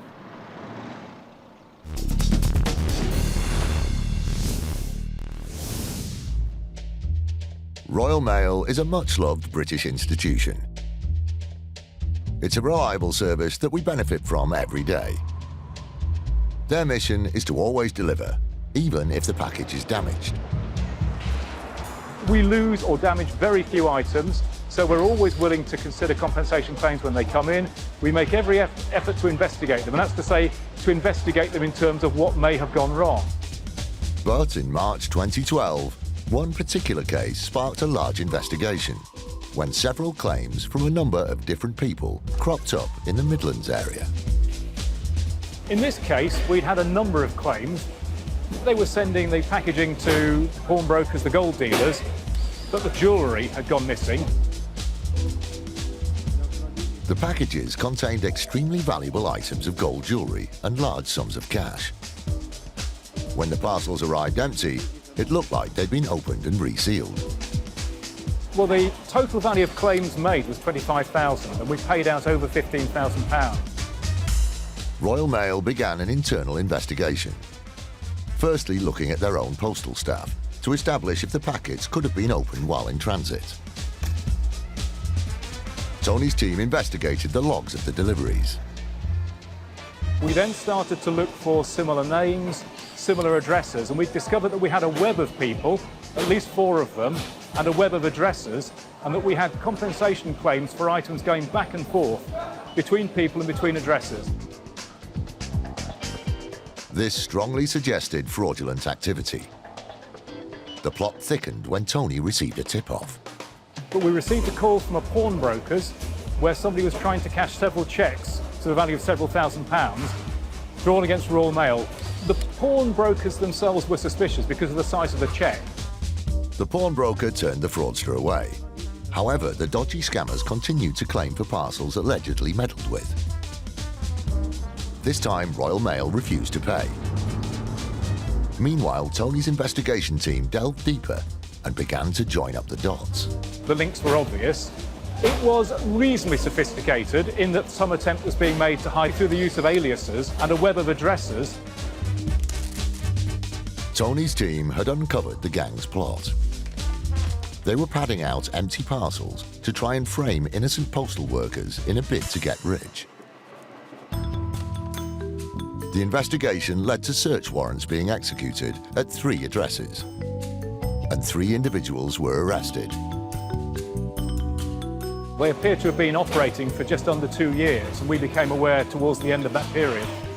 I think in this case, one of the gang members was a career criminal. The story that was told in court, that we probably believed, is that he was putting pressure onto the others to help him. So I think one person was benefiting, 4 people at least were involved, and 3 people actually were sentenced as a result of this. The fraudsters appeared at Nottingham Crown Court for their roles in the fraud. Lee Wally received a 10-month suspended prison sentence, and Kevin Newton was sentenced to 12 months in prison. The other fraudster, Stacey Haining, was ordered to pay over £3,500 in compensation, as well as completing a 1-year community order. Tony had stamped out the scam, and the fraudsters were in a royal mess. And for any other customers contemplating making a false claim, Tony has these words of warning. My very simple message to anyone considering this sort of fraud is don't do it. Don't do it because not only do Royal Mail investigate, but the police investigate, and most other companies now investigate, but computers make this sort of crime increasingly difficult to commit. Once you start to lay some tracks, once you start to do the same thing 2 or 3 times, we will spot you and we will catch you.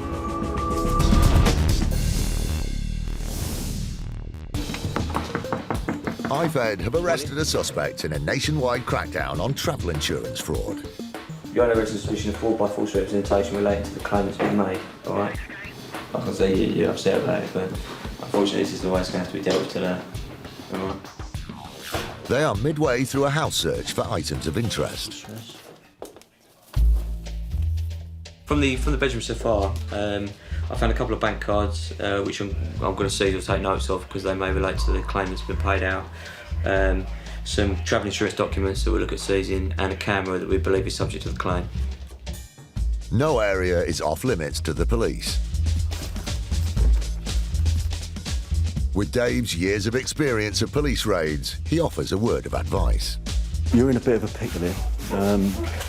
To make the best of it, is generally would be to cooperate and just tell the truth.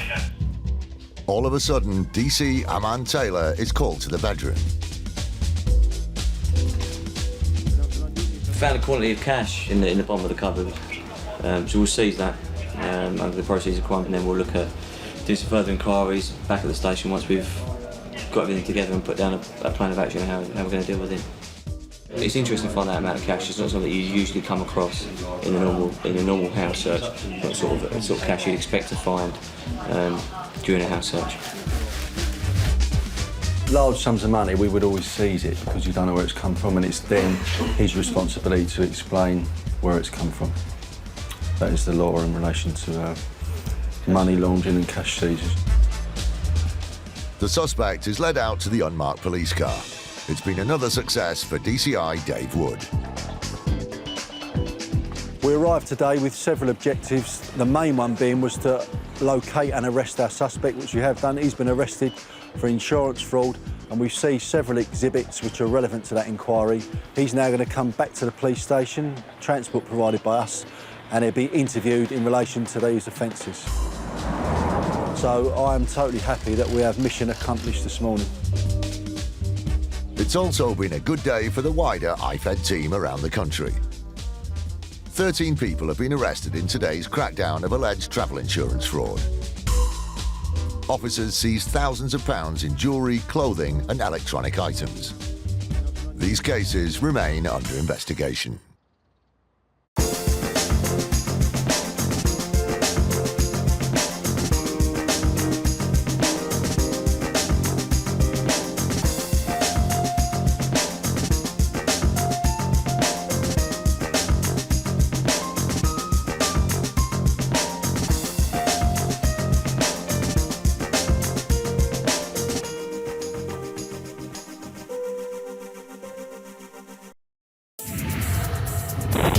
Insurance fraud in the UK has hit epidemic levels. It's costing us around £2 billion every year.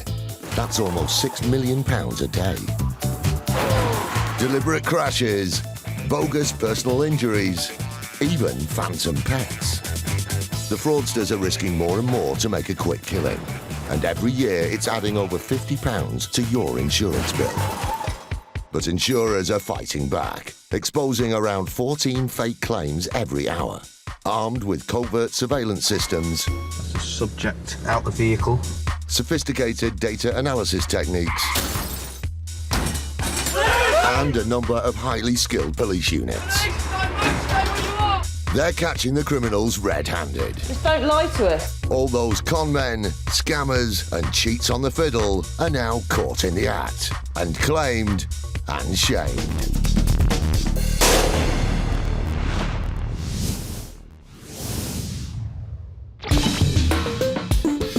Coming up, a bus company pulls out all the stops.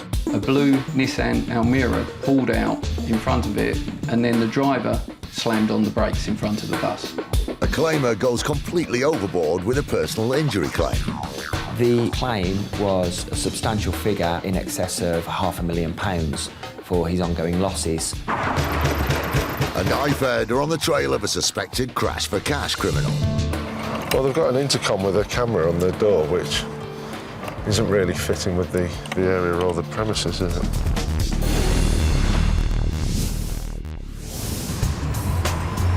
Being a bus driver can be a tricky business. There are just under 200,000 casualties a year on British roads. 1 in 40 of these involve a bus or coach. Buses provide an important service, so drivers are highly trained to be amongst the safest motorists in the world. But when accidents do happen, it's not always the bus's fault. This incident involved our 301 service, which runs from Peckham to Waterloo. It was in the summer, 6 p.m. in the evening, and our bus was proceeding along the road when a blue Nissan Almera pulled out in front of it, and then the driver slammed on the brakes in front of the bus. In a matter of weeks, the bus company received a claim from the Nissan driver for £3,500. Abellio didn't hesitate in investigating it. The circumstances were quite peculiar. As a matter of course, we did everything that we usually do, contacting the call centre, filling out the incident report. Luckily, each bus is fitted with the latest technology. On average, across our fleet, we've probably got about 12 cameras, but it can go up to 15 cameras on some of our double decks, and the minimum is probably about 10 on a single deck. They cover all the angles, outside and inside. There's not anything that you won't be able to see when we've got an incident. They watched the CCTV footage back, and what they saw rang alarm bells. The Nissan car pulled out in front of the bus and then started to travel slowly. The bus driver had to slow the bus down to increase the distance between the two vehicles. The Nissan in front then suddenly slammed on his brakes, and the bus went into the back of it. The reality of the situation was obvious just purely from the CCTV. There was nothing in front of the vehicle to cause him to brake. The Nissan driver's behaviour was also a little unusual. The driver then acted very peculiarly. He got out of the car, wouldn't talk to our driver, and immediately was talking on his phone. All in all, it was very clear to us that there was something suspicious going on. and we instructed the police straight away. DI David Hindmarsh from the Met Police came on board to help Abellio with their case. David heads up Operation Catcher, a police unit which identifies and prosecutes crash for cash offenders, with the unit handling up to 50 investigations and making over 300 arrests since 2010. Abellio came to us because they were suspicious, having reviewed the CCTV that was on board the bus. They believed that the car in front had deliberately slammed on its brakes during an emergency stop, causing the bus to crash into the back. The bus had around about 30 passengers on board that day, some of which may have been standing, but even the simplest of braking of the bus could have caused them to fall over, injure themselves seriously. The cops could clearly see what had happened and put two and two together. Having reviewed the bus CCTV and having the experience of these type of incidents, we decided that this was a potentially induced collision. It had been deliberately induced so that the car in front of the Nissan Almera driver could defraud the insurance company, i.e. get some compensation. Suspicious that this was an attempted crash for cash accident, the Nissan driver was called in for questioning. He was interviewed under caution and on tape. The allegation was put to him that this was a deliberate act for the purposes of claiming off the insurance companies. He denied this. He simply said the bus had been driving too close to the back of his car and had actually collided with him. The fraudster was convicted at Woolwich Crown Court of dangerous driving and fraud by misrepresentation. He was disqualified for 12 months and given 100 hours of community service. This result was a good result for us. It's good that the jury recognised that this was in fact a cash for crash and believed the bus driver, because they are difficult to prosecute. There were 30 passengers on board that bus. Any one of those could have been seriously injured or even killed. I'm happy that he's actually now got a criminal record and will think twice about doing this thing in future. A lot of thought goes into making the claim after the incident. People sometimes think they can get away with it, but given the equipment and given the investment that the bus companies have put in, it's highly unlikely that they will ever succeed. Coming up, a claimant doubles his chances with his insurance claim.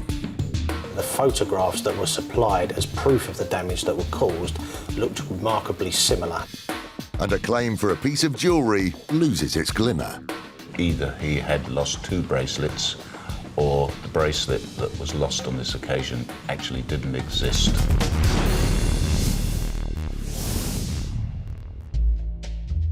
Exaggerated insurance claims come in all shapes and sizes, from claimers adding on designer clothes to travel insurance, to items of furniture onto home contents insurance. But top of the list is exaggerated personal injury claims, especially those related to motor insurance.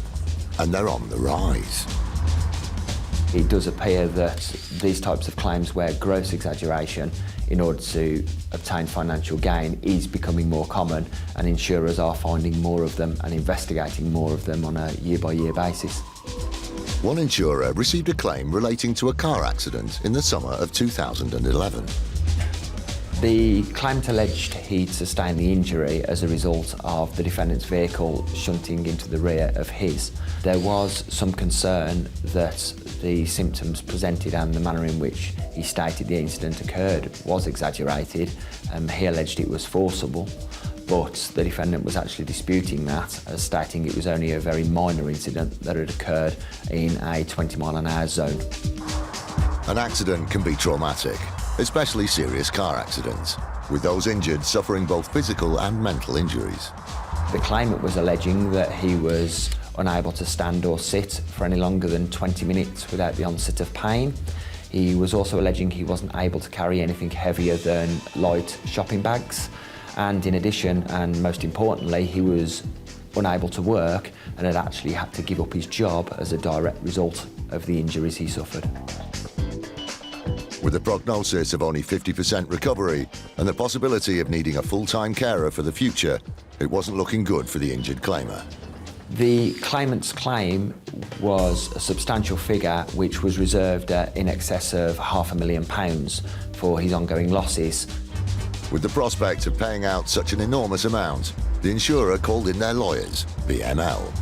Following receipt of the instructions, we immediately started to investigate the claim, questioning the extent of the symptoms that the claimant was suffering, and also putting into strict proof that the losses were suffered as a direct result of the road traffic accident.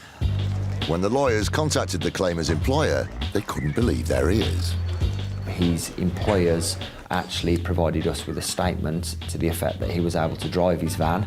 He was able to actually lift and carry significant crates and containers which weighed approximately the same as a washing machine, and he was able to undertake all of this whilst he was reporting to the medical experts that he was unable to work. The plot thickened when further clues were uncovered online. We searched social media and obtained images which seemed to show that the claimant was able to undertake tasks such as carrying his child, and also his mobility seemed far greater than he was reporting to his medical experts. The insurers had no doubt that the claimer had blown his personal injuries out of proportion. To save incurring substantial litigation costs and the risks incurred around pursuing this claim further, we would make a significantly low offer to the claimant to settle his claim, highlighting we had concerns over his credibility and the fact that we didn't believe all of the symptoms presented to his medical experts were an accurate picture of his true day-to-day life. Realising that he'd been caught out, the claimer was willing to negotiate his claim. The case actually concluded at a very significantly low figure, approximately a few £1,000s, which was against a case reserve of over £500,000. So there was substantial savings made. He ultimately accepted our very low offer and walked away from the claim at that point in time.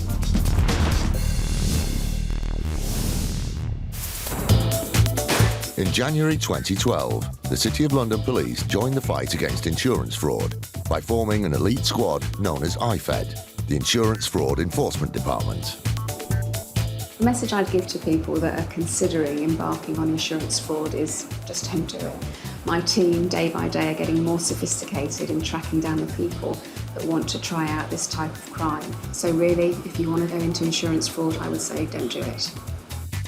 They've made over 550 arrests and have saved millions of pounds in fraudulent insurance claims, money which ultimately goes back in our pockets. From now on, fraudsters need to watch their backs.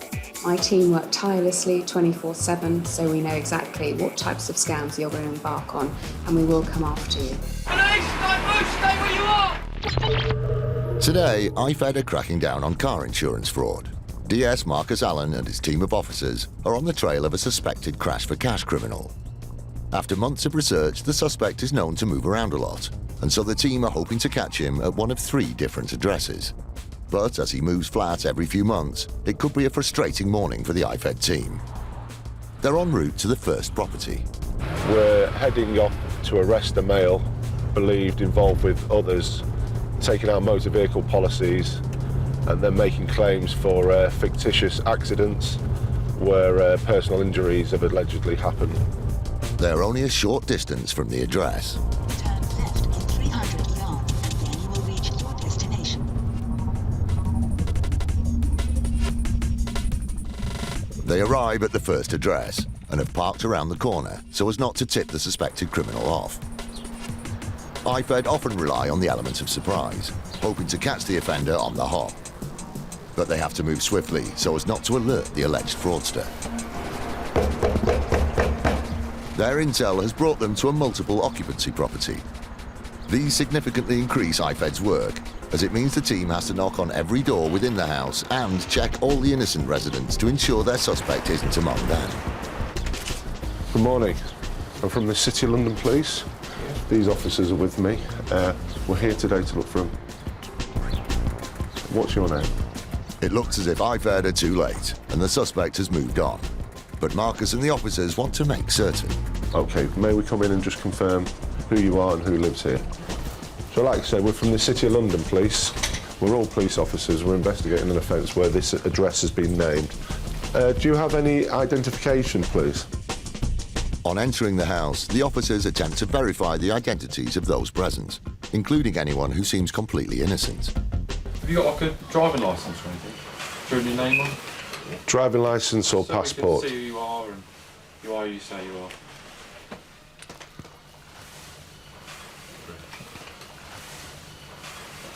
Thank you. Okay, yeah, fine. From the officers' inquiries, the occupant's identification checks out. I'm satisfied that the persons here aren't connected and that the male that we're looking for has actually moved out of the address. So we're going to finish off taking details, reassure them, let them know that there's no police involvement with them, and then move on to the next address and look for the suspect there. IFED waste no time in getting to the next property, hoping to be hot on the heels of their suspect.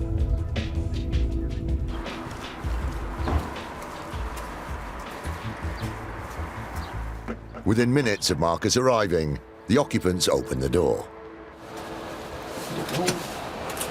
Good morning. PC Bond. We're from the City London Police. We believe that this address has been used to facilitate some car insurance fraud. Okay, we're looking for... Does he live here? But once inside, it's the same scenario, which means more searches and ID checks, but no suspect. Good morning. Sorry to disturb you. From the City London Police. We're looking for... Is that you? Okay, as we're here in the premises, have you got some identification, please, for you and the lady? The officers check the identification of the people at the property, but it's another dead end. None of our suspects live here. It's a multi-occupied address, so we're just verifying everyone here, their identities, and doing checks on them. If that's all satisfactory, we'll now move on to the third address. With such a transient suspect, the IFED team have their work cut out trying to track him down. Marcus's day isn't exactly going as planned. The day's operation is being renamed Wild Geese. Whilst it's frustrating that not all raids go to plan, the IFED team are still able to gather information about the suspect's movements, and they can now eliminate the other locations from their search. Sadly for Marcus and the team, conducting a mini tour of the area is just part of the job. But they have another property to check out. Within minutes, Marcus and the team arrive at their final address.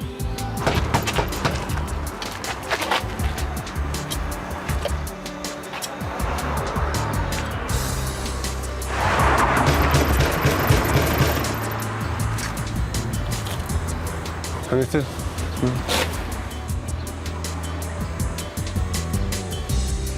Well, if it is, they're not going to answer the door, are they? I'll just have a look. No one has answered the door, and they can't tell if anyone's in, but something about the property just doesn't seem right to the officers. Well, they've got an intercom with a camera on the door, which isn't really fitting with the area or the premises, is it? No. The property appears unoccupied. However, somebody's gone to great lengths to make it very secure. There's a camera intercom on the door. The lock is quite a sizable, expensive lock. And at the back, there's foil lining on the windows. So we are quite keen to get inside and find out what's going on. Time is running out, but entering by force is seen as a last resort. With the help of officers back at base, Marcus attempts to track down the house owner. One of the officers has contacted the landlord, speaking to him now to see if he'll let us in to check there's no suspects in the flat. The property owner is on their way to assist the officers. But just as the team are preparing to enter the residence, they get a call from a colleague. The outcome is this premises, we found out that it was a brothel with prostitutes working here. Hence the security measures that they've taken. We've now confirmed with the landlady that it's empty, and we've spoken to the local police who've confirmed that they've taken action and that it's now empty and there's no criminality going on there. Unfortunately, it's been an uneventful day for Marcus and his team, who return to the office empty-handed. They may not have found the suspected criminal today, but will continue with their investigation and won't rest until they bring this and any suspected crash-for-cash criminal to justice.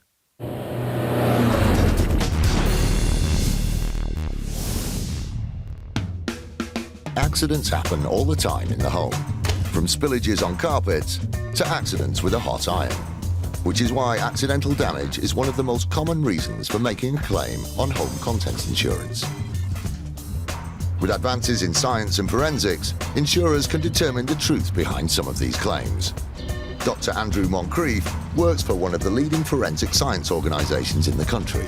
For any incident, if something falls over, bends, breaks, blows up or is damaged, it'll be damaged in a way that follows various physical laws. And those laws are often predictable, often easy to study. If we come across something which seems to suggest that those laws have not been followed, then it implies human intervention. In his time, Andrew has helped investigators with many accidental claims on home insurance, from spills of nail varnish on sofas to bleach and glue on carpet. But one spillage crops up more often than others. Paint spills are an interesting claim for us or an interesting type of claim for us to investigate, because when you drop a tin of paint, it will spray itself around the room and over the furniture in some sometimes quite unpredictable ways. When we're faced with a paint spill, either on site or via photographs, then once again we'll be looking at those patterns, which should follow fairly predictable physical laws, and we'll be looking to see whether or not the pattern is consistent with what the claimant is saying happened. There are quite a number of fairly clear indicators with paint spills that they've actually been done deliberately by a human hand rather than accidentally. However, the use of Andrew's forensic skills by insurers for household accidents doesn't stop there. With an incident such as a claim for a damaged computer or a damaged television, we'll look at things like stability. Is it possible for the thing to have fallen off from where it was positioned? We'll then look at the surface that it's landing on, the height it's falling, and we'll try to tie that in with perhaps with test results from other items to see what sort of damage we expect from the impact that's been described to us. We'll also, of course, look at the number of impacts, because most things, if they're falling accidentally, only do it once. And we'll look at it and we'll see whether the damage to the television is consistent with the manner in which it's supposed to have fallen. And don't be fooled into thinking that a small claim won't be given the same attention by an insurer as a claim for thousands. It's actually quite difficult to simulate an accident perfectly, and the more complicated the accident, the more difficult it becomes. If we dig deeper and deeper and deeper into the incident, then there will nearly always be something to indicate that the claim has been created deliberately. But it's interesting because the amount of money that an insurer is willing to spend is sometimes considerably more than the actual value of the claim. If they find that they really do want to make a point, then we're sometimes funded really rather well to carry on looking deeper and deeper into a particular incident. Not only do people sometimes exaggerate their claims, but they also duplicate them. Insurer QBE received 2 claims related to a TV that were remarkably similar, with a faulty picture hook being at the centre of both claims. In the claim that was presented, it was alleged that the picture hook from the product was faulty and that it had fallen from the wall and damaged a TV casing. When the claimant submitted some photographs to support their claim, QBE thought everything seemed to be in order. The claim was submitted for reimbursement of the cost of replacement of the television, and QBE settled that case for the sum of £500.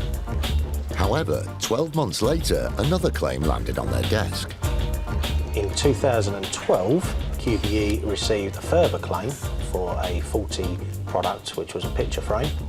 The picture frame hook was said to have been faulty, and this fell onto some personal property, damaging a TV and a television unit as well. Again, the claimer had photographs on hand to help support their claim. The second incident that was presented to us showed pictures of the television again, but also some additional photographs that showed damage to the television cabinet and also the area of where the picture frame had fallen from. Unluckily for the claimer, the insurer thought these photographs looked familiar. We immediately noticed on both instances was that the photographs that were supplied as proof of the damage that were caused looked remarkably similar. Let's just have another look. These are the photographs relating to the first claim of damage to the TV. And these are the photographs relating to the second claim. Yes, remarkably similar, I'd say. Although we could tell visually that the pictures looked the same, it still wasn't, in our opinion, enough to prove that they exactly were. The investigator had a few tricks up their sleeve and sent the photographs off for further examination. We forensically examined those pictures and we looked at the metadata that sits behind them. The metadata being almost a footprint of the image taken at a point in time. The photographs that were similar, that we suspected, did in fact show the same date stamp as the original claim that QBE had received. The claimer had been caught out, but the insurer wasn't happy just to give him a slap on the wrist. We felt we had enough evidence there to the criminal standard of proof, and that decision was taken then to refer the matter to the police, more specifically to the Insurance Fraud Enforcement Department. The Insurance Fraud Enforcement Department, IFED, didn't hesitate in calling the claimer in for an interview, where he held his hands up. He explained that the pictures that he had submitted in the second case were indeed from the first incident. That was a case that had been made by a previous partner of his for the faulty picture that had fallen. The claimer had the old photographs still on his camera. Now he had a new girlfriend. He thought he would use these pictures to his advantage. The claimant had indeed made his girlfriend phone QBE because he didn't feel he was able to portray himself well on the telephone and thus continue the claim that he'd made. The first claim was indeed genuine, but as the claimant had admitted that the second claim was fraudulent, he was given a police caution. He thought it was an easy way to make a claim. Unfortunately, we were able to quickly identify that the second case from that claimant was indeed a fraud.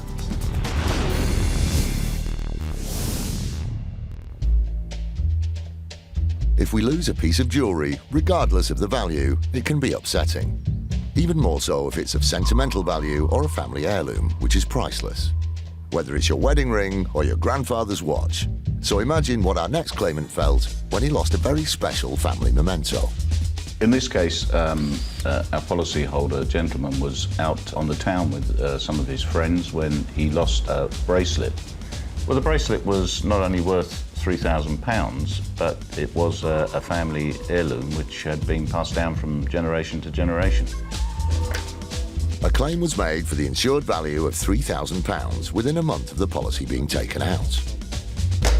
We began to become suspicious because this very valuable item hadn't actually been reported as lost to the police, which you would normally expect it to have been.